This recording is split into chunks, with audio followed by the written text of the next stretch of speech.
Two travelers were going through a forest when the night came upon them. In just a matter of a few minutes, the narrow path they had been following became invisible. In the darkness, terror lurked everywhere. Then, to make matters worse, a violent thunderstorm broke over the forest.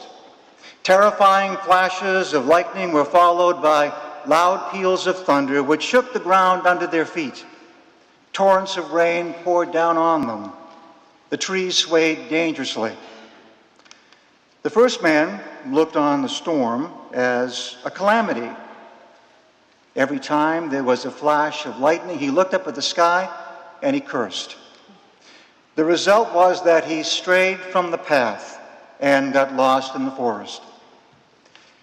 The second man, however, looked on the storm as a blessing in disguise. Each flash of lightning lit up a little bit of the path ahead of him, and he was able to take a step forward. By keeping his head down, he succeeded in staying on the path. And so, a step at a time, he made his way out of the forest.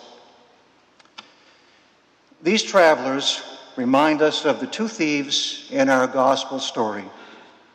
Both were in terrible darkness caused by their crimes and by the fact that Jesus hung with them on crosses, all waiting the darkness and death on Calvary. One thief cursed the darkness, the other saw the light offered by Jesus' presence, sharing his pain, being with him in that moment of despair, yet at the same time giving him hope. That's the way it should be with all of us, especially those of us who are hurting physically and spiritually and are in darkness. We need the light of Christ, and it's always there for us. We receive it everywhere, especially here in this church we call Christ the King, where we come for a flu or a booster shot of a sort, helping us fend off sickness of mind and body. Our church and all churches or mosques or synagogues or any house of worship are supposed to dispense or provide healing. They help inoculate us from what can come with darkness, and that includes the darkness of depression and addiction. As stated in the second reading from Colossians, the Father has delivered us from the power of darkness through his Son. And that power of darkness is never to be underestimated.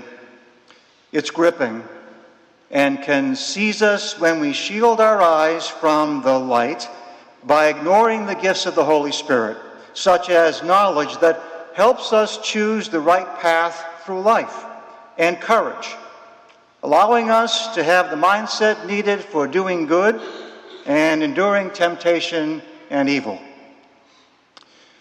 Now today we celebrate Christ the King. Many of us may wonder about the title, King, given to Jesus. Of course, King of the Jews is one of the titles by which we know him. But kings can rule with an iron hand and be more concerned about royalty and nobles, but not the peasants and not the poor, the disadvantaged and the downtrodden.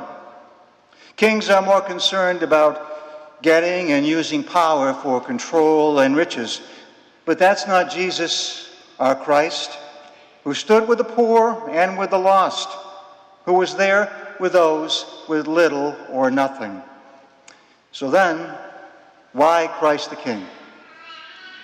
We have to realize what happened during Jesus' time, events that affected him personally and all those around him, those who followed him.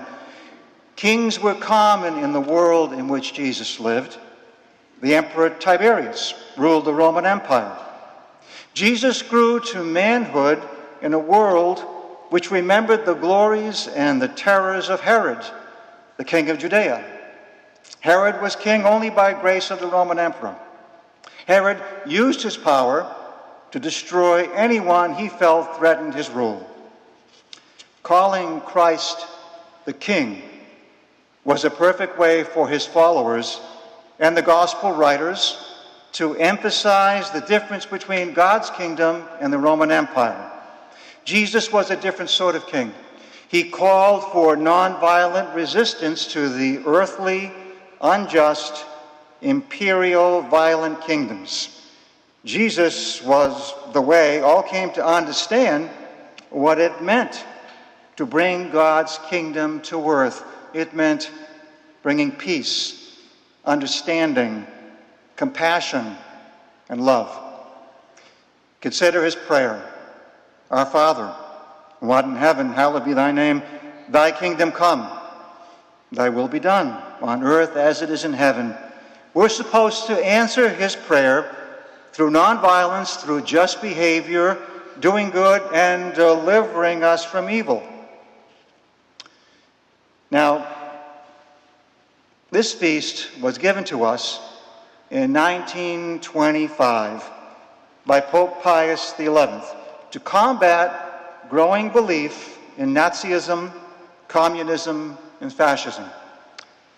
It's especially important for us now to focus on this feast and its message to resist and speak against anything that reeks of intolerance, insensitivity, insults, and especially racism, prejudice, and bigotry.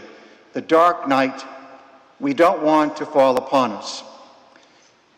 When we resist and speak against these things, the Holy Spirit will light up the path ahead of us, enabling us to step forward with courage, persevere and stay on the path, and make our way out of the dark forest by following our guide, Jesus. And that's the message of Christ, our King.